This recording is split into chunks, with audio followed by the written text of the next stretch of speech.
एक बहुत अमीर आदमी ने रोड के किनारे एक भिखारी से पूछा, तुम भीख क्यों मांग रहे हो जबकि तुम तंदुरुस्त हो? भिखारी ने जवाब दिया, मेरे पास महीनों से कोई काम नहीं है।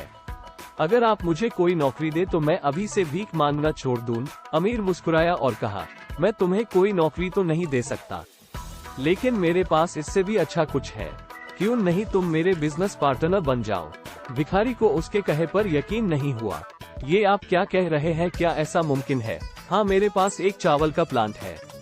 तुम चावल बाजार में सप्लाई करो और जो भी मुनाफा होगा उसे हम महीने के अंत में आपस में बांट लेंगे।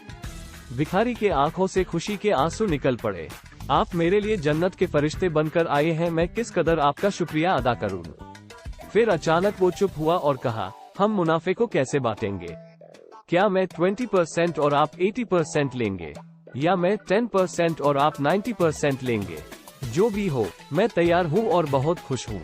अमीर आदमी ने बड़े प्यार से उसके सर पर हाथ रखा। मुझे मुनाफे का केवल 10% चाहिए, बाकी 90% तुम्हारा, ताकि तुम तरक्की कर सको।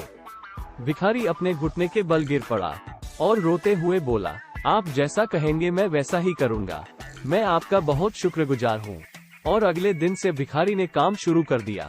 उम्दा चावल और बाजार से सस्ते, और दिन रात की मेहनत से बहुत जल्द ही उसकी बिक्री काफी बढ़ गई। रोज बर रोज तरक्की होने लगी।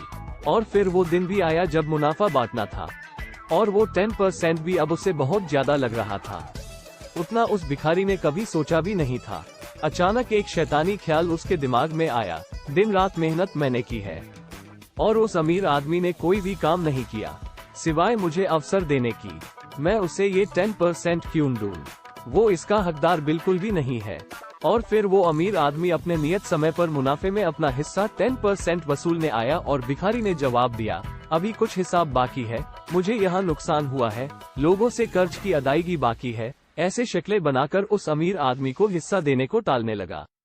अमीर आदमी ने कहा कि मुझे पता है तुम्हें कितना मुनाफा हुआ है, फिर क्यों तुम मेरा हिस्सा देने से टाल रहे हो? उस भिखारी ने तुरंत जवाब दिया, तुम इस मुनाफे के हकदार नहीं हो, क्योंकि सारी मेहनत मैंने की है।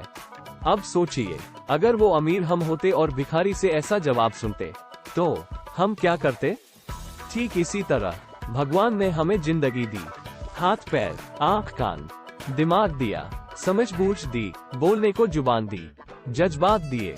हमें याद रखना चाहिए कि दिन के 24 घंटों में 10% भगवान का हक है।